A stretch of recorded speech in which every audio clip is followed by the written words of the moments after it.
Handa na ba ang inyong mga puso para sa isang kwentong yayanig sa inyong pananaw tungkol sa pagtitiwala at pagtataksil?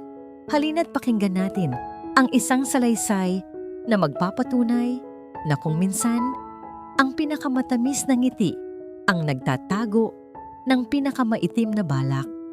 Sabi nila, ang pinakamasakit na sugat ay hindi nagmumula sa isang kaaway, kundi sa isang kaibigan na pinagkatiwalaan mo ng iyong buong buhay. Paano kung ang tahanang binuo mo sa pagmamahal ay unti-unting pinapasok ng lason na dala ng taong inaakala mong kakampi mo? Ating tunghayan ang kwento ni Laya at ang laban niya para sa katotohanan sa gitna ng mga kasinungalingan. Ang tanging liwanag sa malamig at puting silid ng ospital ay nagmumula sa screen ng telepono ni Laya Kalikasan. Sa loob ng screen na yon ay naroon ang kanyang buong mundo, ang kanyang lakas, ang matatamis na ngiti ng kanyang kambal na anak. "Mommy, miss na miss ka na po namin ni Hana," sabi ng maliit na boses ni Alab, ang kanyang panganay. Mahigpit nitong yakap ang isang unan na may larawan ni Laya. Sa tabi nito, tumango si Hana. Ang buhok ay nakatali. Sa dalawang tirintas na alam ni Laya, ay paborito nito. "Mommy, uwi ka na po please. I miss your hugs." Isang mainit na ngiti ang gumuhit sa mga labi ni Laya. Pansamantalang pinapawi ang kirot sa kanyang dibdib na hindi dulot ng kanyang karamdaman. "Malapit na mga anak. Konting-konti na lang at magkakasama na tayo ulit. Be good to your papa, okay?"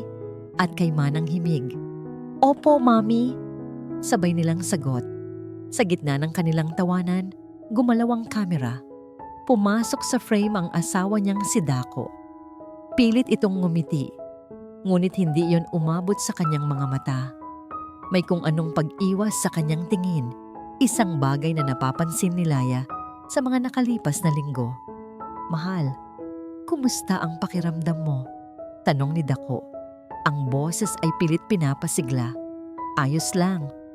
Mas malakas na ako," sagot ni Laya. Ang mga mata ay nakatuon pa rin sa mga anak. "Kamusta kayo dyan? Sana'y hindi ka nahihirapan sa kambal." "Hindi naman," nauutal na sagot ni Dako. "Mabuti na lang at nandito si Amaris para tumulong." Sa pagbanggit ng pangalang iyon, isang anino ang gumalaw sa likuran ni Dako. At mula sa aninong iyon, lumitaw si Amaris Zamora, ang kanyang matalik na kaibigan, ang kanyang naging kapatid, na nakatayo sa loob mismo ng kwarto nila ni Dako, sa loob ng kanilang tahanan. Ngunit hindi iyon ang dumurog sa puso ni Laya. Nakatitig siya, hindi makapaniwala, sa damit na suot ni Amaris, isang seda na pantulog na kulay krema. Ang kanyang pantulog, ang regalo sa kanya ni Dako noong kanilang anibersaryo. Para itong isang sampal na lumagapak sa kanyang pisngi, mas masakit pa sa anumang karayom na itinusok sa kanyang balat. "Laya." "Hi, bestie," bati ni Amaris. Ang ngiti nito ay kasing tamis ng lason. Lumapit ito at umakbay kay Dako. "Nag-aalala lang ako sa mga bata, kaya napapadalas ako dito." Ang hangin sa baga ni Laya ay tila naubos. Ang mga aparatong nakakabit sa kanya ay nagsimulang tumunog ng bahagya. Pinilit niyang pakalmahin ang sarili. Pinilit niyang ngumiti, kahit pakiramdam niya ay pinupunit ang kanyang kaluluwa. "Gaganoon ba?" sabi niya. Ang boses ay nanginginig. "Salamat, Amaris. Salamat sa pag-aalaga mo sa pamilya ko." Nakita niya ang pagigting ng panga ni Dako. "Laya, si Amaris ay malaking tulong talaga." Ngunit ang mga mata ni Laya ay hindi na naalis kay Amaris. Napako ang tingin niya sa kamay nitong nakapatong sa braso ni Dako. At doon, sa daliri nito, kumikinang ang isang pamilyar na bagay. Isang singsing na may maliit na diamante. Ang unang singsing na ibinigay sa kanya ni Dako noong sila pa lamang. Ang singsing na yon, ibinalik na niya kay Dako nang ibigay nito ang kanilang engagement ring. Bakit? Sa lahat ng tao ay na kay Amaris ito ngayon. Isang malamig na agos ang gumapang sa buong katawan ni Laya. Mas nanunuot kaysa sa lamig ng aircon sa kanyang silid. Tita Amaris, can you read us a story po? Ang inosenteng tanong ni Hana na pumutol sa mabigat na katahimikan. Of course, sweetie. Malamig na sagot ni Amaris. Ang boses nito ay parang musika sa pandinig ni Dako, ngunit parang mga bubog na pinakakalat sa tainga ni Laya. Mommy needs to rest na. We'll talk to her again tomorrow, okay? Bago pa man tuluyang ibaba ang tawag, nakita ni Laya ang isang huling kilos, isang kilos na nagpatigil sa kanyang paghinga. Dahan-dahang inilagay ni Amaris ang kanyang isang kamay sa ibabaw ng kanyang tiyan, isang kilos na puno ng kahulugan. At tumingin ito kay Dako, isang tingin ng pag-aari, isang tingin na may ipinapahiwatig na sikreto sa pagitan nilang dalawa. Sige na, mahal. Magpahinga ka na. Mabilis na sabi ni Dako, umiiwas ng tingin. At bago pa man makasagot si Laya, ang screen ay nagdilim. Naiwan siyang nakatitig sa itim na salamin ng kanyang telepono. Ang tanging naririnig niya ay ang mahinang, ritmikong tunog ng mga aparato na sumusubaybay sa tibok ng kanyang puso at ang malakas, nagwawalang kabog ng sarili niyang dibdib. Sunod-sunod na pumatak ang kanyang mga luha, bumabagsak sa puting kumot na nakabalot sa kanya. Ang pantulog, ang singsing, ang kilos sa tiyan, ang pag-aalaga sa kanyang mga anak, sa kanyang asawa, sa loob ng kanyang sariling pamamahay. Ang mga piraso ng palaisipan ay nabubuo sa kanyang isipan at ang nabubuong larawan ay isang halimaw na handa siyang lamunin ng buo. Hindi ito tulong, ito ay pananakop. Nanginginig ang kanyang mga kamay. Naramdaman niya ang pamilyar na paninikip sa kanyang dibdib. Ngunit ngayon, hindi ito dahil sa kanyang sakit. Ito ay sakit ng pagtataksil. Sa gitna ng kanyang paghihinagpis, umilaw ang telepono. Isang notifikasyon, isang mensahe. Galing kay Dako.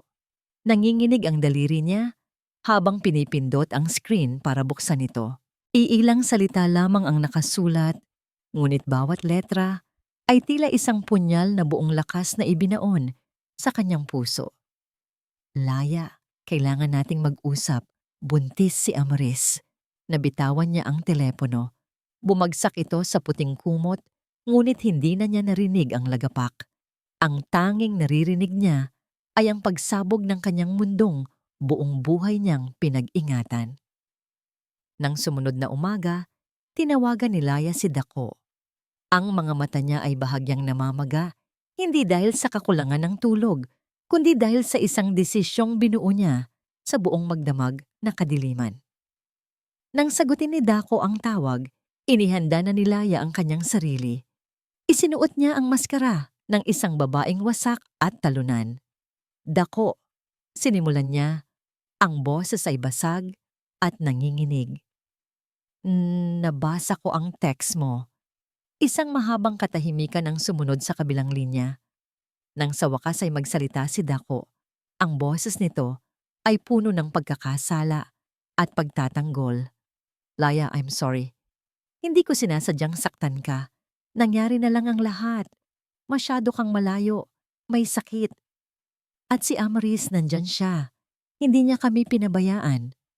Bawat salita ni Dako ay parang asin na ipinapahid sa sariwang sugat ni Laya. Ngunit tiniis niya. Huminga siya ng malalim at hinayaang tumulo ang mga luha na kanina pa niya pinipigilan. Mga luhang bahagi ng kanyang plano. Buntis siya. Sa anak mo? Tanong niya, hinahayaang marinig ni Dako ang bawat paghikbi. Paano, Dako? Paano mo nagawa sa amin ito? Patawarin mo ako, Laya. Patawad. Paulit-ulit na sabi ni Dako. Ngunit walang tunay na pagsisisi sa tono nito. Tanging pagnanais na matapos na ang usapan. Mag-usap tayo kapag mas kalmado ka na. Magpagaling ka. Pinatay ni Dako ang tawag. Sa sandaling iyon, ang maskara ni Laya ay bumagsak. Ang mga luhang kanina'y malayang dumadaloy ay biglang natuyo. Ang kalungkutan sa kanyang muka ay napalitan ng isang malamig at matigas na determinasyon. Pinunasan niya ang kanyang pisngi gamit ang likod ng kanyang kamay.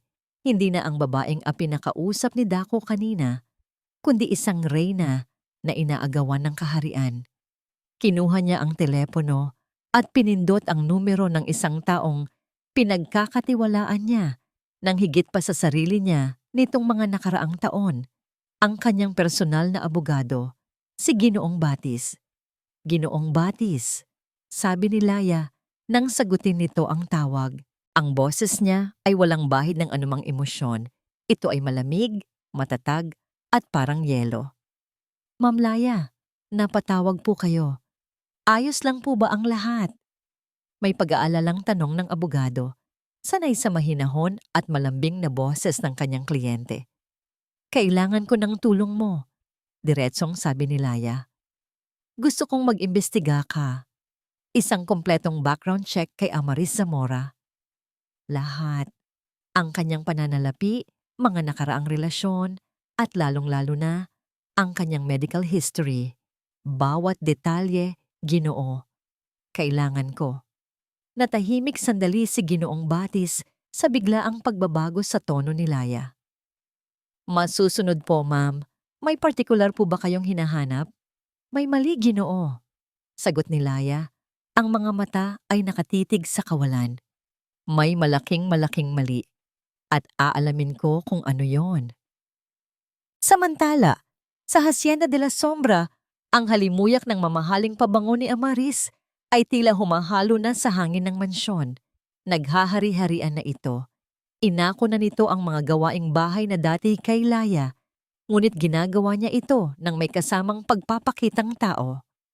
Ngayong hapon, makikita siyang nakaupo sa mamahaling carpet ng sala. Binabasahan ng kwento ang kambal. Si Alab ay nakasandal sa isang balikat niya, habang si Hana naman ay nakakalong sa kanya. Kung titingnan, perpekto silang larawan ng isang masayang pamilya. Ngunit kapag walang nakatingin, lalo na kapag ang mga mata ng bata ay nakapako sa libro, isang malamig na kislap ang dumaraan sa kanyang mga mata. Isang kislap ng tagumpay. Mula sa may pintuan ng silidaklatan, tahimik na nagmamasid si Doña Gunita Alejandro, ang matriarka ng pamilya. Ang kanyang mukha ay mahirap basahin. Nakikita niya ang pagiging maasikaso ni Amaris. Naririnig niya ang halakhak ng kanyang mga apo. Ngunit meron siyang nararamdamang hindi tama. Ang pagiging perpekto ni Amaris ay tila isang palabas, isang napakahusay na pag-arte. Hindi niya ito pinapahalata. Ngunit bawat kilos ni Amaris ay kanyang tinitimbang. Bawat ngiti ay kanyang sinusuri. Kinagabihan, habang mahimbing nang natutulog ang mga bata, muling tumunog ang telepono ni Laya. Si Ginoong Batis. Ma'am Laya, mayroon na po akong paunang impormasyon, sabi ng abogado. Si Amaris Zamora ay baon sa utang. Malalaking halaga mula sa mga credit card at personal loans. Ang negosyo niyang maliit na butik ay nalugi na pala 1 taon na ang nakalipas. 1 piraso ng palaisipan ang nalagay sa lugar. Ngayon ay mas malinaw na ang motibo. Hindi lang ito tungkol sa pagnanasa kay Dako. Ito ay tungkol sa pera, sa kapangyarihan, sa buhay na ninakaw nito mula sa kanya. Salamat, Ginoo. Ipagpatuloy mo, utos ni Laya. Pagkatapos ng tawag na yon, akala ni Laya ay wala nang makakagulat sa kanya ngayong gabi. Ngunit muling umilaw ang kanyang telepono. Isang hindi rehistradong numero. Nag-atubili siya, ngunit sinagot din ito. Hello? Isang pamilyar na boses ang narinig niya, ngunit ito ay pabulong at nanginginig sa takot. Ma'am Laya, si Himig po ito. Agad na napaupo si Laya. Manang Himig. Bakit ka tumawag? May problema ba? Ma'am, pasensya na po sa abala. Pabulong na sabi ng tapat na kasambahay. May kakaiba po kasi akong nakita. Si Ma'am Amaris, may tinapon po siyang kung ano sa basurahan sa kwarto niya kanina. Inilagay niya sa ilalim ng ibang mga basura para hindi mapansin. Pero nakita ko po. Ano yon, Manang? Anong nakita mo? Nag-aalalang tanong ni Laya. Huminga ng malalim si Manang himig bago sumagot. Isang walang lamang pakete ng gamot, ma'am. Kakaiba po ang pangalan. Hindi ko po maintindihan, pero kinuha ko po ang reseta na kasama nito sa basurahan. Itatago ko po. Para kay Amaris Zamora, ang Hacienda de la Sombra ay hindi isang tahanan. Ito ay isang tropeyo. Bawat sulok nito ay isang paalala ng kanyang tagumpay. At ngayong umaga, ang pinakamatamis na bahagi ng kanyang panalo ay ang pagbukas sa walk-in closet ni Laya. Dahan-dahan niyang hinaplos ang isang hanay ng mga damit na gawa sa pinakamamahaling tela. Ang amoy ng pabango ni Laya ay nanatili pa rin. Isang amoy ng banayad na bulaklak. Ngumisi si Amaris. Kinuha niya ang isang mamahaling damit na kulay esmeralda. Isang bagay na alam niyang kailanman ay hindi isusuot ni Laya. Dahil sa pagiging simple nito, isinukat niya ito. Perpekto. Para itong ginawa para sa kanya. Inisprayan niya ang sarili ng sarili niyang pabango. Isang matapang at nakakaakit na halimuyak na unti-unting lumalamon sa naiwang amoy ni Laya. Ito na ang kaharian niya ngayon. Bagay sa'yo. Isang boses ang bumasag sa kanyang pagmumuni-muni. Napalingon siya at nakita si Dako na nakatayo sa may pintuan. May hawak na 2 tasa ng kape. Isang pilit na ngiti ang nasa labi nito. Ngunit sa mga mata nito ay may bakas ng kalituhan. Nilapitan siya ni Amaris. Ang tela ng damit ay sumasayad sa sahig. Kinuha niya ang isang tasa mula kay Dako at hinaplos ang pisngi nito. Iniisip mo pa rin ba siya? Malambing din niyang tanong, ngunit may talim sa ilalim ng bawat salita. Bumuntong hininga si Dako at umiwas ng tingin. Nag-aalala lang ako, Amaris. Ang buong sitwasyon, masyadong komplikado. Komplikado? Hinawakan ni Amaris ang kamay ni Dako at inilagay sa kanyang tiyan. May mas simple pa ba rito, Dako? Magkakaroon tayo ng anak, isang pamilya. Ito ang mahalaga ngayon. Nakita niya ang paglambot ng ekspresyon ni Dako. Ang pagkakasala sa mga mata nito ay napalitan ng isang uri ng responsibilidad. Ito ang kahinaan ni Dako. Ang kanyang pangangailangan na maging isang tagapagligtas, isang bayani. At ginamit ito ni Amaris ng buong husay. Alam kong mahirap ito para sa'yo, lalo na't may sakit si Laya. Dagdag niya, ang boses ay puno ng pekeng simpatya. Pero nandito ako. Hindi kita iiwan. Hindi natin sila iiwan. Sa mga salitang yon, niyakap siya ni Dako ng mahigpit. Salamat, Amaris. Hindi ko alam ang gagawin ko kung wala ka. Ngumiti si Amaris habang nakayakap dito. Ang mga mata ay nakapikit sa kasiyahan. Hindi mo talaga alam, Dako, sabi niya sa kanyang isipan. At iyan mismo ang gusto ko. Kinahapunan, matapos ihatid ang mga bata sa kanilang art class, nagmaneho si Amaris papunta sa isang maliit at hindi gaanong pansining kapihan sa kabilang parte ng syudad. Sa isang madilim na sulok, naghihintay sa kanya ang isang lalaking may makapal na salamin at manipis na bigote. Hindi ito doktor. Isa itong mersenaryo na nagpapanggap na doktor. Walang paligoy-ligoy na inilapag ni Amaris ang isang makapal na sobre sa mesa. Nandyan na ang kabayaran. Kinuha ng lalaki ang sobre at sinilip ang laman bago tumango. Kapalit nito, inabot niya kay Amaris ang isa pang sobre, mas manipis, ngunit mas mabigat sa kahulugan. Nandito na ang lahat ng kailangan mo. Mga peking medical record na nagsasabing 2 buwan ka ng buntis, kumpleto sa resulta ng ultrasound na kinuha sa internet. At ito, may inabot siyang isang maliit na bote ng gamot. Inumin mo ito 1 beses sa isang araw. Magdudulot ito ng pagkahilo at bahagyang pagsusuka. Mga sintomas ng pagbubuntis. Pang 1 buwan na yan.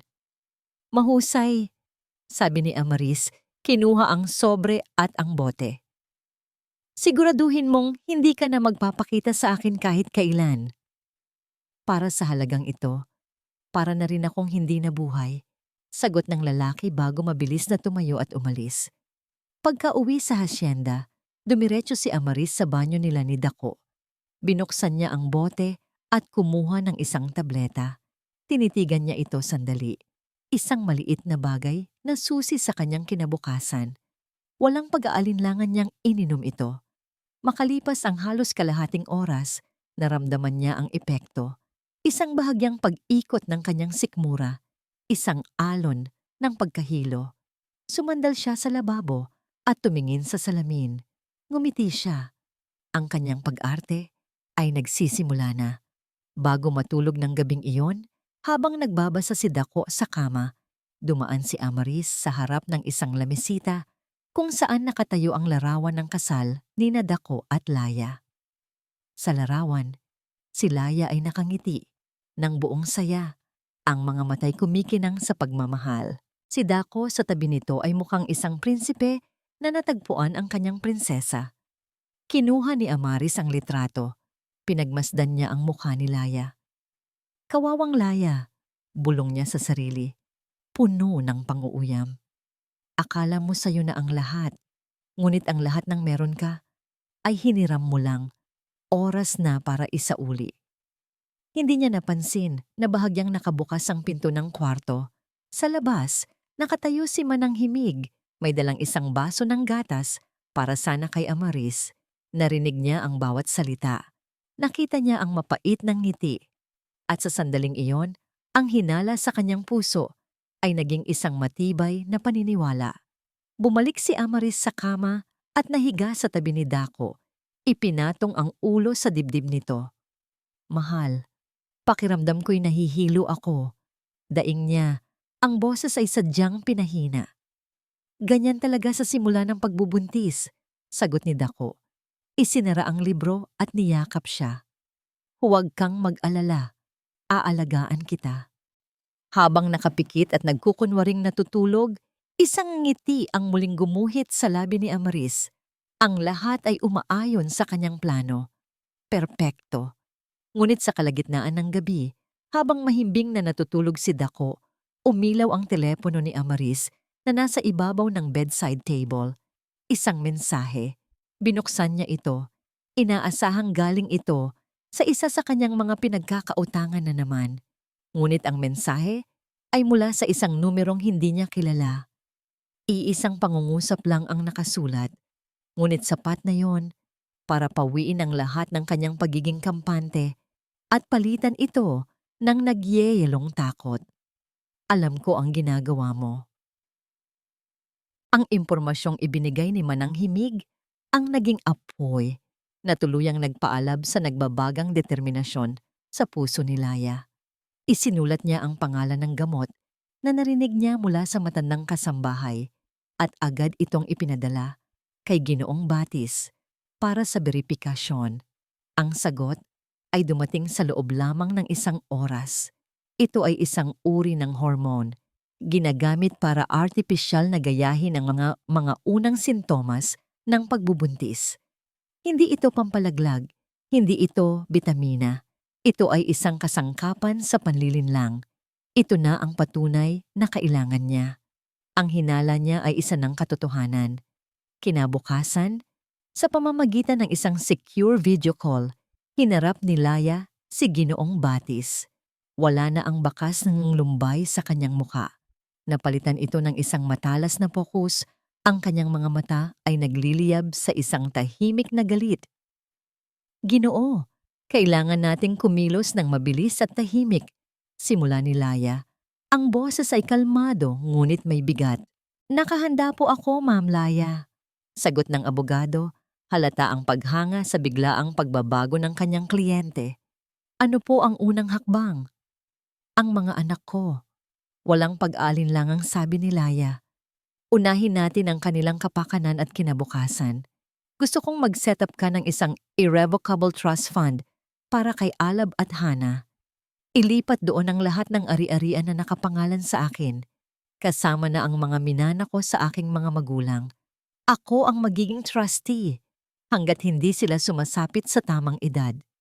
Isang matalinong hakbang, ma'am. Sang-ayon ni Ginoong Batis habang nagtatala. Sisiguraduhin nating hindi ito magagalaw ng kahit sino, kahit pa ni Ginoong Dako. Eksakto, tumango si Laya. At ang pangalawa, gusto kong maghanda ka ng mga legal na dokumento. Isang kasunduan, isang bagay na maipipresenta ko sa tamang panahon. Ayokong magkaroon siya ng anumang hinala. Hayaan natin siyang magpatuloy sa kanyang palabas.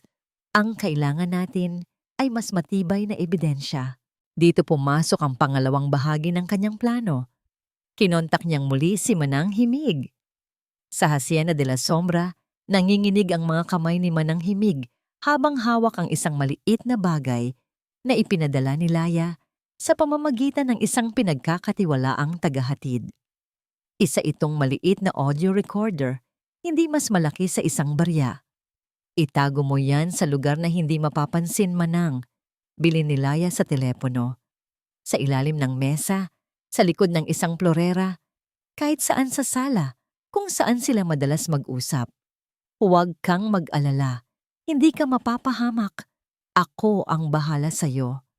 Puno ng takot, ngunit mas nangingibabaw ang katapatan. Hinintay ni Manang Himig ang kanyang pagkakataon. Nang abala si Amaris sa pag-aasikaso sa mga bata sa hardin, mabilis na pumasok ang matanda sa sala. Ang puso niya ay kumakaripas. Maingat niyang idinikit ang maliit na recorder sa ilalim ng isang malaking chichirika plant na nakapatong sa isang side table, isang lugar na madalas upuan ni Dako at Amaris. Pagkatapos ay mabilis siyang umalis na parang walang nangyari. Samantala, sa ospital, masayang ibinalita ng doktor ang pagbuti ng kalagayan ni Laya. Your heart is responding to the treatment better than we expected, Mrs. Alejandro. You are stronger than you look. Isang maliit na ngiti ang sumilay sa labi ni Laya. I know, Doc. I'm just starting to realize that myself. Ang lakas na tinutukoy ng doktor ay hindi na lamang pisikal. Nang gabing iyon, tumawag si Dako. Ang boses nito ay malamig at formal. Laya, kailangan mong malaman. Si Mama. Magpapatawag siya ng isang family meeting sa susunod na linggo. Pag-uusapan ang tungkol sa mga ari-arian at sa mana. May pagbabanta sa kanyang tono para ito sa kinabukasan ng pamilya. Ang pamilya niya kasama si Amaris. Dugtong ni Laya sa kanyang isipan, hindi siya nagpakita ng galit. Sa halip, ginamit niya ang boses na sanay si Dako, ang boses ng isang mahinang asawa. Ganoon ba? Sige, Dako, kung ano ang sa tingin ninyo ay tama. Pagkatapos ng tawag, binuksan ni Laya ang isang secure application sa kanyang telepono na konektado sa recorder. Sinimulan niyang pakinggan ang mga nai-record sa buong araw. Karamihan ay mga ordinaryong usapan, tawanan ng mga bata. Ngunit habang papalalim ang gabi, isang pagtatalo ang kanyang narinig. Mahina, ngunit sapat na para marinig. Hindi ka ba naniniwala sa akin? Boses iyon ni Amaris, puno ng hinanakit. Hindi naman sa ganoon, Amaris, sagot ni Dako. Ang boses ay pagod. Naguguluhan lang ako. Ang bilis ng mga pangyayari. At doon, sinabi ni Amaris ang mga salitang nagbigay kay Laya ng unang piraso ng audio evidence na kailangan niya. Isang pagkakamali. Isang salitang naglantad ng isang mas malalim na katotohanan. Hindi ka dapat maguluhan. Tumaas ang boses ni Amaris. Isinakripisyo ko ang lahat para sa ting dalawa. Hindi para sa'yo. Hindi dahil sa bata, kundi para sa tin. Pinindot ni Laya ang save. Ang unang hakbang ng Reyna ay matagumpay na naisagawa. Ang laro ay nagsimula na. Si Doña Gunita Alejandro ay isang babaeng hinubog ng panahon at ng bigat ng pangalang kanyang dinadala. Sa kanyang silid-aklatan, kung saan ang amoy ng mga lumang libro ay humahalo sa amoy ng sariwang bulaklak, tahimik niyang pinagmamasdan ang isang album ng mga litrato. Ang mga daliri niyang may suot na mamahaling singsing ay marahang dumadapo sa isang larawan, ang araw ng kasal ni Dako at Laya. Sa litratong yon, nakita niya ang kinang sa mga mata ng kanyang nag-iisang anak na lalaki. Isang kinang na matagal na niyang hindi nakikita kahit pa noong mga panahong kasama pa ni Dako ang kanyang mga dating nobya. Si Laya, sa kanyang simpleng ganda at mahinhinang ngiti, ay nagdala ng isang kapayapaan sa buhay ng kanyang anak na hindi kayang ibigay ng pera. Ngunit ang kapayapaang iyon ay tila naging isang malayong alaala na lamang. Isinara ni Doña Gunita ang album at bumuntong hininga. Hindi siya bulag, hindi siya bingi. Nakikita niya ang paraan ng pagtingin ni Amaris sa mga antigo at mamahaling palamuti sa hasyenda. Naririnig niya ang peking lambing sa boses nito kapag kausap ang kanyang mga apo. Ang babaeng iyon ay isang ahas, nakabalat kayo bilang isang anghel. Ngunit ang mas ikinadismaya niya ay ang kanyang anak. Ang Dako na pinalaki niyang maging isang pinuno ay nagpapauto sa isang halatang panlilinlang. Sa gitna ng kanyang pag-iisip, pumasok si Amaris sa silid-aklatan ng walang katok-katok. May dala itong isang tablet. Nagpapakita ng mga larawan ng mga mamahaling baby cribs. Doña Gunita, tingnan niyo po. Masiglang sabi ni Amaris, hindi po ba maganda? Para sa apo ninyo. Ini-imagine ko na isang Alejandro na naman ang magpapatuloy ng pangalan ng pamilya. Tiningnan ni Doña Gunita ang presyo sa tablet. Pagkatapos ay malamig na itinuon ang kanyang mga mata kay Amaris. Hindi pa ba masyadong maaga para sa mga yan, Hija? Marami pa tayong dapat unahin. Ang kalusugan mo, halimbawa. Ay, opo naman. Bahagyang natigilan si Amaris sa lamig ng tugon ng matanda. Pero masarap pong mangarap para sa kinabukasan. Ang kinabukasan ay hindi minamadali. Mariing sabi ni Doña Gunita. Ito ay pinaghahandaan at sinisigurong nakatayo sa matibay na pundasyon, hindi sa buhangin. Nang makaalis na si Amaris, halatang hindi nakuha ang pagsang-ayon na gusto niya. Binuksan ni Doña Gunita ang kanyang laptop. Mayroon siyang isang email na hinihintay at naroon na nga. Mula sa isang hindi kilalang sender. Walang laman, kundi isang attached file. Binuksan niya ito. Ito ay isang detalyadong ulat tungkol sa pinansyal na katayuan ni Amaris Zamora. Mga utang, mga nabigong negosyo, isang desperadong sitwasyon. Hindi nagulat si Doña Gunita. Ito lamang ang nagpatibay sa kanyang mga hinala. Ang babae ay hindi naghahanap ng pag-ibig. Naghahanap ito ng kaligtasan. At ang pamilya Alejandro ang kanyang gintong barko. Ngunit hindi pa siya kikilos. Hindi pa ito ang tamang panahon. Mayroon siyang sariling pagsubok. Gusto niyang makita kung paano lalaban ang kanyang manugang. Ang Laya na pinili ng kanyang anak. Ang ina ng kanyang mga apo. Mayroon ba itong tapang na nakatago sa likod ng kanyang mahinhing mukha? O isa lamang itong bulaklak na malalanta sa unang hampas ng hangin? Ito ang kanyang paraan ng pagkilatis. Ang pag-ibig sa pamilya ay hindi lamang pag-aaruga. Ito rin ay pagpapatibay. Kinagabihan, habang naglalakad sa pasilyo, napatigil si Doña Gunita sa labas ng kwarto ng mga apo. Narinig niya ang boses ni Dako, nagbabasa ng kwentong pampatulog. Pagkatapos ng ilang sandali, narinig niya ang tanong ni Alab. Papa, kailan po uuwi si Mommy? Narinig ni Doña Gunita ang pag-atubili sa boses ng kanyang anak. Malapit na anak, matulog na kayo. Sumandal ang matanda sa pader at isang pighati ang gumuhit sa kanyang mukha. Ito ang collateral damage ng kahinaan ni Dako. Ang kalungkutan sa puso ng dalawang inosenteng bata. Kinabukasan, tinawagan ni Doña Gunita ang matagal na nilang abogado. Isang taong mas pinagkakatiwalaan pa niya kaysa sa sarili niyang anak sa mga panahong ito. Attorney Salcedo, mayroon akong isang legal na katanungan. Simula niya, ang boses ay seryoso. Isang hypothetical na sitwasyon. Paano kung ang isang tagapagmana ng pamilya Alejandro ay ipinanganak sa labas ng kasal at ang ina ng batang iyon ay may mga palatandaan ng panloloko at masamang intensyon? Ano ang magiging legal na katayuan ng bata sa mana?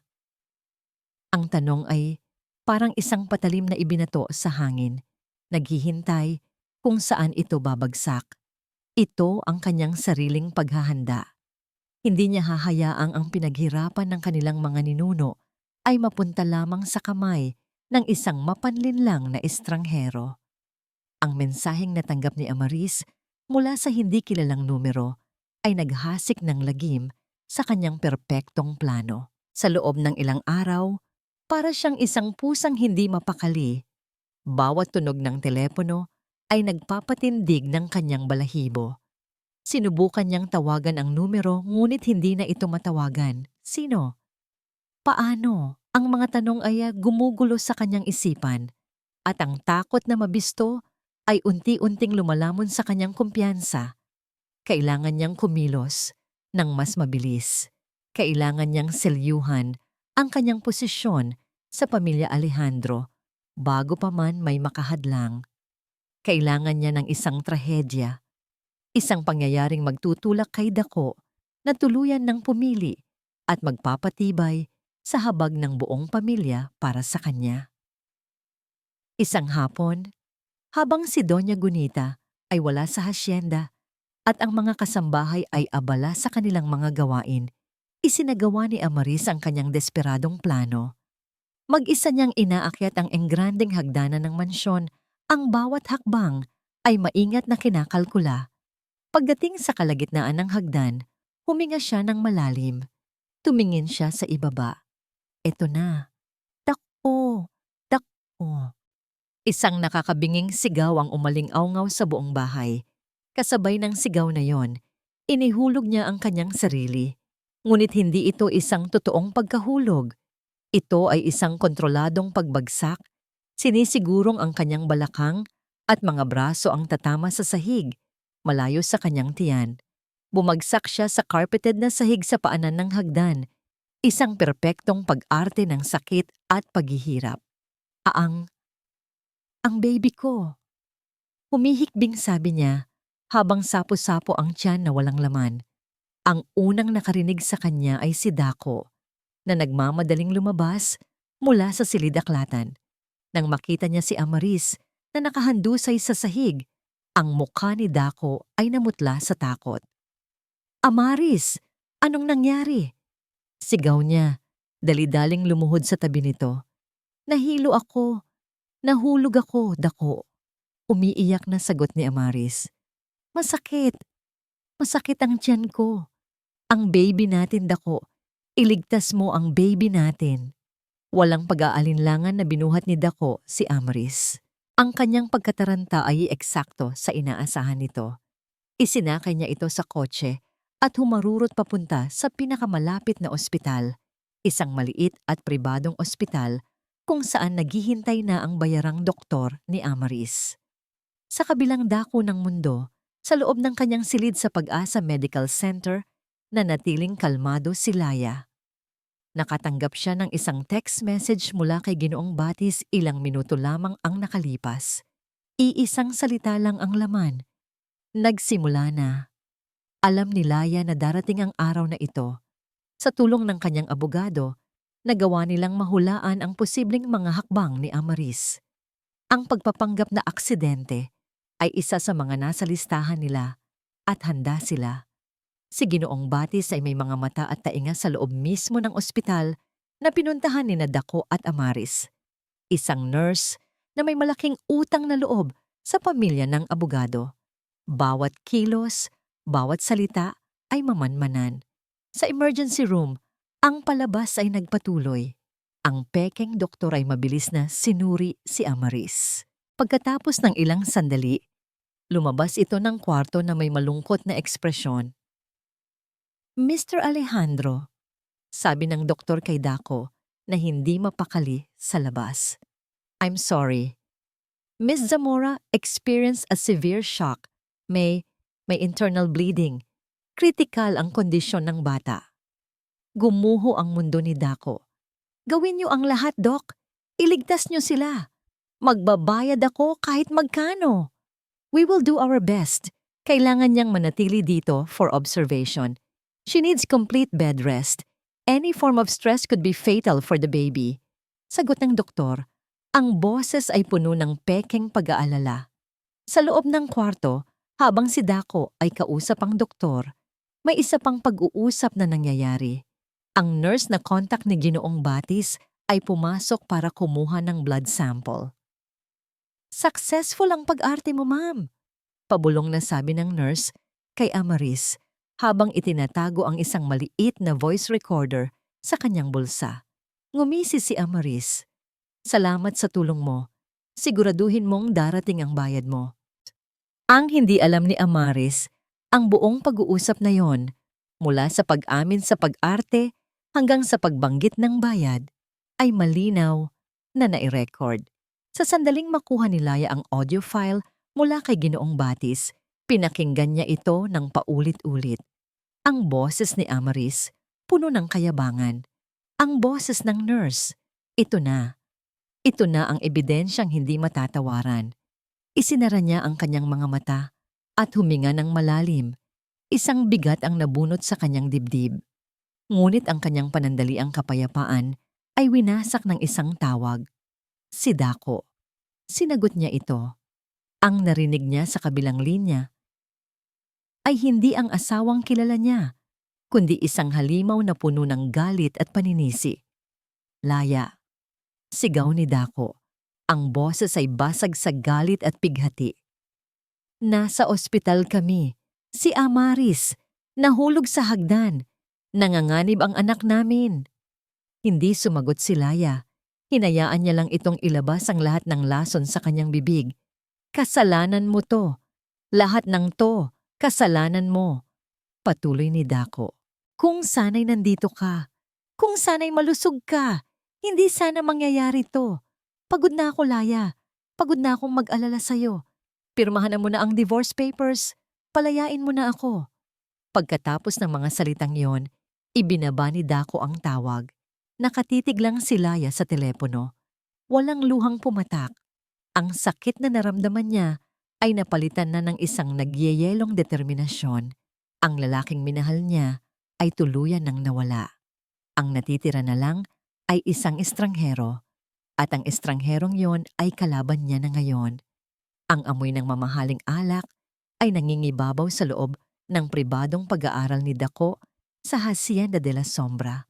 Ang silid, na dati ay simbolo ng kanyang kapangyarihan at hinaharap, ngayon ay tila isang kulungan kung saan siya nag-iisa kasama ang kanyang mga multo. Ang isang halos walang laman na bote ng whiskey ay nakatayo sa kanyang mesa. Isang tahimik na saksi sa kaguluhan sa kanyang isipan. Ang mga salitang binitiwan niya kay Laya kanina ay paulit-ulit na umaalingaw-ngaw sa kanyang tainga. May isang bahagi sa kanya na nakakaramdam ng matinding pagkakasala. Ngunit ang bahaging iyon ay mabilis na nilalamon ng isa pang emosyon, ang galit. Galit kay Laya dahil sa pagkakasakit nito. Galit sa sitwasyon. Galit sa sarili. Ang pagkakasala niya kay Amaris ay parang isang mabigat na tanikala na nakapulupot sa kanyang leeg. Nakita niya ang takot sa mga mata nito sa ospital. Narinig niya ang pagsusumamo nito na iligtas ang kanilang anak. Para sa kanya, iyon ang katotohanan. Si Amaris ang biktima at siya, si Dako, ang kanyang tagapagtanggol. Isang papel na matagal na niyang hindi nagampanan sa tabi ni Laya. Dumapo ang kanyang tingin sa isang larawan sa kanyang mesa. Isang larawan nilang dalawa ni Laya, kuha noong kanilang honeymoon. Masaya sila, walang bahid ng problema. Ngunit habang tinititigan niya ito, ang alaala ng kaligayahan ay unti-unting napapalitan ng mga alaala ng hospital corridors, ng amoy ng gamot, ng walang katapusang pag-aalala. Ang pagmamahal niya kay Laya ay naging isang mabigat na responsibilidad. At napagod siya. "Kasalanan mo to, Laya," sabi niya sa sarili, na para bang ang pag-uulit nito ay gagawing katotohanan ng isang kasinungalingan. "Pinabayaan mo ako. Pinabayaan mo kami." Marahang bumukas ang pinto. Pumasok si Amaris, nakasuot ng isang eleganteng roba. Ang mukha ay sadyang pinapamutla. Maingat itong lumakad na parang isang babasaging figura. Mahal, malambing niyang sabi. Hindi ka pa ba matutulog? Masyado ka ng maraming iniinom. Lumapit ito at tumayo sa likuran niya. Marahang minasahe ang kanyang mga balikat. Ang bawat haplos nito ay isang paalala ng kanyang sakripisyo. Hindi ako makatulog, sagot ni Dako. Ang boses ay magaspang dahil sa alak. Iniisip ko ang meeting bukas. Si Mama, hindi ko alam kung ano ang iniisip niya. Huwag kang mag-alala, bulong ni Amaris sa kanyang tainga.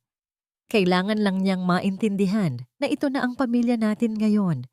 Ikaw, ako, at ang ating anak. Kailangan mong ipaglaban kung ano ang para sa atin, Dako. Para sa kinabukasan ng magiging anak mo. Ang mga salita ni Amaris ay parang langis na ibinuhos sa nag-aapoy na niyang damdamin. Ito ang kailangan niyang marinig. Isang pagpapatibay na tama ang kanyang ginagawa. Siya ang tagapagmana ng Alejandro. Karapatan niyang protektahan ang kanyang magiging pamilya. Tumayo si Dako. Ang mga mata ay nag-aapoy sa isang bagong determinasyon na hinulma ng alak at manipulasyon. Kinuha niya ang isang dokumento mula sa kanyang drawer, ang divorce papers na inihanda ng kanyang abogado. Walang pag-aalinlangan, kinuha niya ang isang pluma at buong diin na pinirmahan ang bawat pahina. Bukas na bukas din, sabi niya. Ang tingin ay nakapako kay Amaris. Ipapadala ko ito sa kanya. Oras na para tapusin to. Isang matagumpay na ngiti ang sumilay sa labi ni Amaris, ngunit mabilis niya itong itinago sa isang malungkot na yakap. Gawin mo kung ano ang sa tingin mo'y tama. Mahal, susuportahan kita. Habang magkayakap sila, tumingin si Dako sa bintana, sa kadiliman ng gabi na bumabalot sa malawak na lupain ng Hacienda de la Sombra. Sa sandaling yon, buo ang kanyang paniniwala na ginagawa niya ang tamang desisyon. Pinuputol na niya ang isang masakit na nakaraan para yakapin ang isang bagong kinabukasan. Ilang sandali pa, kinuha niya ang kanyang telepono at nagpadala ng email sa abogado ni Laya. Kalakip ang kopya ng pinirmahang dokumento. Makalipas ang halos isang oras, habang nakahiga na sila sa kama, tumunog ang telepono ni Dako. Isang mensahe mula sa isang numerong hindi niya inaasahan, ang numero ni Laya. Isang maikli, ngunit makapangyarihang mensahe na nagpatigil sa kanyang paghinga at nagdulot ng biglaang kaba sa kanyang dibdib. Darating ako sa family meeting bukas. Ang conference room ng Hacienda de la Sombra ay nababalot ng isang mabigat at nakakabinging katahimikan. Ang mahabang mesa na gawa sa mahogany ay napapalibutan ng mga miyembro ng pamilya Alejandro, mga tiyuhin, tiyahin, at mga pinsan ni Dako na bihirang magtipon-tipon maliban kung may mahalagang pag-uusapan. Sa gitna ng lahat, sa kabisera ng mesa, nakaupo si Doña Gunita. Ang kanyang mukha ay parang isang maskarang gawa sa bato, hindi mababakasan ng anumang emosyon. Sa isang tabi, nakaupo si Dako. Ang kanyang anyo ay nagpapakita ng isang pekeng kumpiyansa. Sa tabi niya, si Amaris, nakaupo sa isang wheelchair na hindi naman niya kailangan, gumanap bilang isang mahina at kaawa-awang biktima. Ang isang kamay niya ay palaging nakahawak sa kanyang tiyan, isang palagiang paalala sa lahat ng naroroon ng batang nasa sinapupunan niya. Salamat sa inyong pagdating, panimula ni Doña Gunita. Ang kanyang boses ay umalingaw-ngaw sa silid. Ipinatawag ko ang pulong na ito dahil sa isang mahalagang usapin tungkol sa kinabukasan ng ating kumpanya at ng ating pamilya. Bago pa man makapagpatuloy ang matanda, tumayo si Dako. Lahat ng mata ay napunta sa kanya. Mama, sabi niya, ang boses ay matatag ngunit may halong pagmamadali. Bago ang lahat, mayroon akong kailangang ipaalam sa inyo. Si Amaris, nagdadalang tao siya. Magkakaroon ako ng anak, isang tagapagmana. Isang alon ng bulungan ang gumapang sa buong silid. Tumingin si Dako kay Amaris na yumuko at nagsimulang umiyak ng tahimik, isang perpektong pagganap. Dahil sa nangyaring aksidente, patuloy ni Dako, ang boses ay nagkaroon ng galit, masela ng kanyang pagbubuntis, at dahil din sa kasalukuyang sitwasyon ng aking kasal kay Laya, kailangan kong siguruhin ang kinabukasan ng aking anak. Hinihiling ko, Mama, na ibigay sa akin ang buong kontrol sa Alejandro Corp. Panahon na para ako naman ang mamuno, para protektahan ang aking pamilya. Ang kahilingan ay parang isang bombang sumabog sa gitna ng silid. Isang direktang hamon sa kapangyarihan ni Doña Gunita. Tinitigan ng matanda ang kanyang anak. Isang malamig na kislap ang dumaan sa kanyang mga mata. Tapos ka na ba, Dako? Habang ang tensyon ay nasa rurok, isang tunog ang pumutol sa lahat. Ang dahan-dahan, ngunit tiyak na pagbukas ng malaking pinto ng conference room. Kriyak! Lahat ng ulo ay sabay-sabay na napalingon sa direksyon ng pinto. At doon, nakatayo si Laya Kalikasan. Hindi siya ang Laya na nasa isip nila. Hindi ang babaeng may sakit, maputla, at mukhang mahina na huli nilang nakita sa mga litrato. Ang babaeng nakatayo sa harap nila ngayon ay puno ng buhay. Nakasuot siya ng isang simpleng ngunit eleganteng puting bestida. Ang kanyang buhok ay maayos na nakapusod at ang kanyang muka ay may kaunting kolorete na nagpapatingkad sa kanyang natural na ganda. Ngunit ang pinakakapansin-pansin sa lahat ay ang kanyang mga mata. Wala na ang kalungkutan, wala na ang pag-aalinlangan. Ang naroon ay isang kalmadong apoy, isang determinasyon na kayang tumunaw ng bakal. Ang unang reaksyon sa silid ay pagkabigla. Mga bibig na bahagyang nakabukas, mga matang nanlalaki sa hindi paniniwala. Si Dako ay parang nakakita ng multo. Napatayo siya, ang bibig ay bumubuka ngunit walang salitang lumalabas. Ngunit ang reaksyon ni Amaris ang pinakadramatiko. Ang kanyang pag-iyak ay biglang natigil. Ang pagkukunwaring lungkot sa kanyang muka ay napalitan ng purong gulat at takot. Ikaw? Nauutal niyang sabi na paturo kay Laya. Bakit ka nandito? Di dapat nasa ospital ka. Ang kanyang boses ay tumaas, puno ng hindi maitagong pagkataranta. Isang maliit, halos hindi mahahalata, nangiti ang sumilay sa mga labi ni Laya habang dahan-dahan siyang humakbang papasok sa silid. Ang bawat hakbang niya ay may bigat, may layunin. Ang tunog ng kanyang mga takong sa sahig na gawa sa marmol ay ang tanging maririnig sa buong silid. Isang napakahalagang pagpupulong ng pamilya, sabi ni Laya. Ang kanyang boses ay malinaw at matatag, walang bahid ng panginginig. Tungkol sa kinabukasan, tungkol sa tagapagmana, bakit naman ako mawawala? Huminto siya sa tapat ng bakanting upuan, sa tabi ni Doña Gunita. Sa tapat mismo ni Dako at Amaris, tiningnan niya ang kanyang asawa. Pagkatapos ay ibinaling ang kanyang malamig na tingin sa babaeng nasa wheelchair. Mukhang maginhawa ang pag-upo mo dyan, Amaris, sabi ni Laya. Ang bawat salita ay may nakatagong kahulugan. Ngunit huwag kang mag-alala. Hindi magtatagal. Matatapos din ang palabas mo. Ang hangin sa conference room ay halos hiniwa sa tensyon. Ang biglaang pagdating ni Laya ay nag-iwan ng lahat na tulala, lalo na si Amaris, na ang mukha ay namumutla na parang papel. Ano ang ibig mong sabihin? Sigaw ni Amaris. Ang boses ay nanginginig sa pinaghalong galit at takot. Anong palabas ang sinasabi mo? Nandito ako dahil nag-aalala ako sa pamilyang ito. Hindi katulad mo na basta na lang nang iwan. Ngumiti lang si Laya, isang nanangiting walang init. Huwag kang mag-alala, Amaris. Ipapakita ko sa inyong lahat. Humarap siya sa pamilya. Patawarin ninyo ako kung ang susunod ninyong masasaksihan ay magdudulot ng kahihiyan sa pangalan ng ating pamilya. Ngunit kailangan ninyong malaman ang katotohanan. Mula sa likuran niya, lumitaw si Ginoong Batis. May dalang isang laptop at isang maliit na speaker. Ang pagdating ng abogado ay nagdulot ng isa pang alon ng pagtataka sa silid. Laya, anong kalokohan ito? Galit na tanong ni Dako. Sa wakas ay nakahanap ng boses. Umalis ka na dito. Huwag ka nang gumawa ng eksena. Ngunit hindi siya pinansin ni Laya. Itinuon nito ang kanyang buong atensyon kay Amaris. Sinasabi mong maselan ang pagbubuntis mo dahil sa isang aksidente.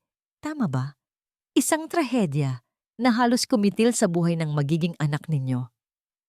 Oo, mabilis na sagot ni Amaris. Sinisikap na bawiin ang kanyang composure. Isang kahindik-hindik na aksidente. Talaga ba? Tanong ni Laya, saka tumango kay Ginoong Batis. Kinonekta ng abogado ang laptop sa malaking screen sa dingding. Ang unang lumabas ay isang video. Ang kuha ay mula sa isang anggulo na hindi pamilyar sa lahat. Mula sa itaas ng engrandeng hagdanan, ito ay kuha mula sa isang hidden camera. Sa video, malinaw na makikita si Amaris na mag-isang umaakyat sa hagdan. Walang nag-aabang, walang kasama. At pagkatapos, sa isang kalkuladong kilos, malinaw na ipinakita kung paano niya sinadyang ihulog ang kanyang sarili. Sinisigurong hindi ang kanyang tiyan ang tatama. Isang kolektibong paghinga ng pagkagulat ang narinig sa buong silid. Si Dako ay napaurong, hindi makapaniwala sa kanyang nakikita. Hindi! Edited yan, peke yan. Desperadong sigaw ni Amaris, sinusubukang tumayo mula sa wheelchair, ngunit pinigilan ng sarili niyang pag-arte. Peke? Ulit ni Laya. Kung ganoon, baka peke rin ito. Muling nag-play si Ginoong Batis. Ngayon, isang audio recording naman, isang pag-uusap sa pagitan ng dalawang babae. Successful ang pag-arte mo, ma'am, sabi ng isang boses. Salamat sa tulong mo. Siguraduhin mong darating ang bayad mo. Sagot ng pangalawang boses. Isang boses na hindi maipagkakaila na kay Amaris. Ang mukha ni Amaris ay nagmistulang abo. Ang kanyang mga mata ay nanlalaki sa takot. Palingon-lingon mula sa screen papunta kay Laya, pagkatapos ay kay Dako. At ang pinakahuli, sabi ni Laya, ang kanyang boses ay malamig na parang yelo. Ang pinakamatibay na ebidensya. Isang medical document ang lumabas sa screen. Ito ang tunay na medical record ni Amaris Zamora, nakuha ni Ginoong Batis sa pamamagitan ng legal na paraan. Nakasaad dito na may pirma ng isang lehitimong doktor na si Amaris ay sumailalim sa isang operasyon 2 taon na ang nakalipas na nag-alis sa kanyang matris. Isang kondisyong nag-iiwan sa kanya na medikal na imposible na magbuntis. Sa sandaling iyon, ang katahimikan ay nabasag. Ang kahihiyan sa mukha ni Amaris ay napalitan ng purong galit. Sinungaling. Lahat kayo. Dako, hindi mo ba ako ipagtatanggol? Maniwala ka sa akin. Ngunit si Dako ay nakatitig lamang sa screen. Ang kanyang mukha ay isang maskara ng pagkagulat, pagkalito, at unti-unting realisasyon. Ang lahat ng pinaniwalaan niya, ang lahat ng pinaglaban niya, ay gumuho sa harap niya sa loob lamang ng ilang minuto. Tiningnan niya si Amaris, hindi na bilang isang biktima, kundi bilang isang halimaw na nagmaniobra sa kanya. Paano? Paano mo nagawa to? Halos pabulong niyang tanong, ang boses ay basag. Sa gitna ng kaguluhan, isang boses ang umalingaw-ngaw, puno ng kapangyarihan at pagkadismaya. Si Doña Gunita. Tumayo siya. Ang kanyang mga mata ay nag-aapoy sa galit na nakatuon kay Amaris. Guardia, mariin niyang utos. Palabasin ang babaeng yan sa pamamahay ko. Ngayon din. 2 security guard ang mabilis na pumasok at hinawakan ang mga braso ni Amaris na ngayon ay nagwawala na. Hindi niyo to magagawa sa akin. Dako. Ngunit hindi na lumingon si Dako. Nakatungo lang siya. Ang kanyang mga kamay ay nakasapos sa kanyang mukha habang ang babaeng niloko siya ay kinaladkad palabas ng silid. Ang mga sigaw nito ay unti-unting humihina hanggang sa tuluyang maglaho. Nang bumalik ang katahimikan, ang lahat ng mata ay napunta kay Dako. Nang ngayon ay dahan-dahang lumuhod sa sahig. Gumapang siya palapit kay Laya. Ang luha ay malayang dumadaloy sa kanyang mga pisngi. Hinawakan niya ang laylayan ng bestida ni Laya. "Laya, mahal, patawarin mo ako." Humihikbi niyang sabi. "Patawarin mo ako. Nagkamali ako. Nabulag ako. Pakiusap, bigyan mo ako ng isa pang pagkakataon." Tiningnan ni Laya ang lalaking minsan niyang minahal ng buong puso, na ngayon ay nakaluhod at wasak sa kanyang paanan. Walang awa, walang galit, tanging isang malawak at malamig na kawalan. Dahan-dahan siyang yumuko at may inilapag sa mesa sa harap ni Dako. Isang sobre. Ang divorce papers na pinadala nito. Ngunit ngayon, mayroon na itong pirma niya. Tapos na tayo, Dako. Ilang buwan na ang lumipas mula ng gabi na gumuho ang mundo doon ng kasinungalingan sa Hacienda de la Sombra.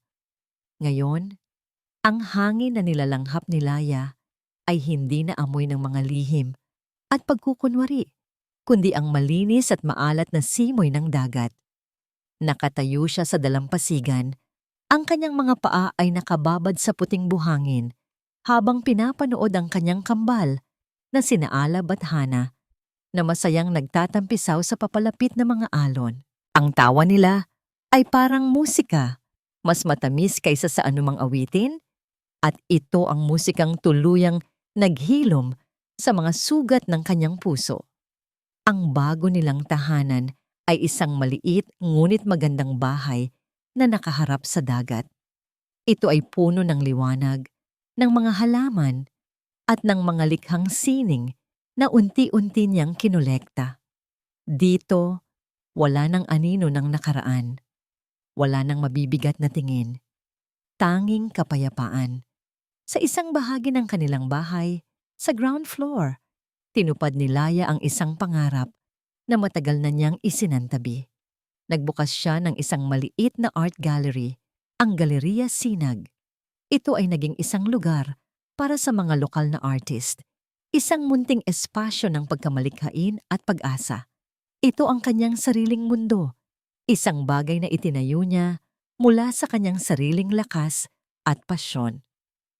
"Ma'am Laya, kape po ninyo." Isang pamilyar na boses ang pumukaw sa kanya. Napalingon si Laya at ngumiti. Si Manang himig na may dalang isang tasa ng mainit na kape. Sumama ito sa kanya. Hindi na bilang isang kasambahay, kundi bilang isang kaibigan, isang kakampi, isang lola sa kanyang mga anak. "Salamat, Manang," sabi ni Laya. Tinanggap ang tasa. "Ang sarap ng hangin, di ba?" "Opo, ma'am. Payapa po," sagot ng matanda. Ang mga mata ay puno ng kaligayahan para sa alaga. Sa gitna ng kanilang payapang sandali, tumunog ang telepono ni Laya. Isang numerong pamilyar, ngunit isang tawag na hindi niya inaasahan. Ang numero ng landline ng hacienda. Saglit siyang nag-atubili, ngunit huminga siya ng malalim bago sagutin. Ang takot ay wala na sa kanyang sistema. "Hello? Laya? Hija?" Isang mahinang boses ang narinig niya sa kabilang linya. Si Doña Gunita. Ang boses na dati puno ng awtoridad ay ngayon puno ng isang uri ng pagpapakumbaba. Sana ay nasa mabuti kang kalagayan. "Ayos lang kami, Doña Gunita." Kalmadong sagot ni Laya. Nagkaroon ng sandaling katahimikan. Tumawag ako para humingi ng tawad, sabi ng matanda. Ang boses ay bahagyang nanginginig. Patawad sa lahat ng sakit na idinulot ng aking anak. Patawad kung naging manhid ako sa iyong pinagdaanan. Walang araw na hindi ko pinagsisihan ang aking pagkukulang bilang isang ina sa inyong dalawa. Nakinig lang si Laya, hinahayaan ang mga salita na dumaloy. Walang galit sa kanyang puso, tanging pag-unawa. At kung maari sana, Hija, nag-aalang ang dugtong ni Doña Gunita. Miss na miss ko na ang mga apo ko, si Alab at si Hana. Tumingin si Laya sa kanyang mga anak na ngayon ay gumagawa ng sandcastle. Alam niyang sa kabila ng lahat, Si Doña Gunita ay lola pa rin nila. Naiintindihan ko po, sagot ni Laya. Pwede ko ba silang dalawin? Huminto sandali si Laya, tinitimbang ang kanyang desisyon. Pagkatapos, gumawa siya ng isang pasya, hindi bilang isang talunang manugang, kundi bilang isang ina na may kontrol sa kanyang buhay. Maari po kayong dumalaw, sabi niya, dito sa amin. Sa linggo. Ang alok ay malinaw.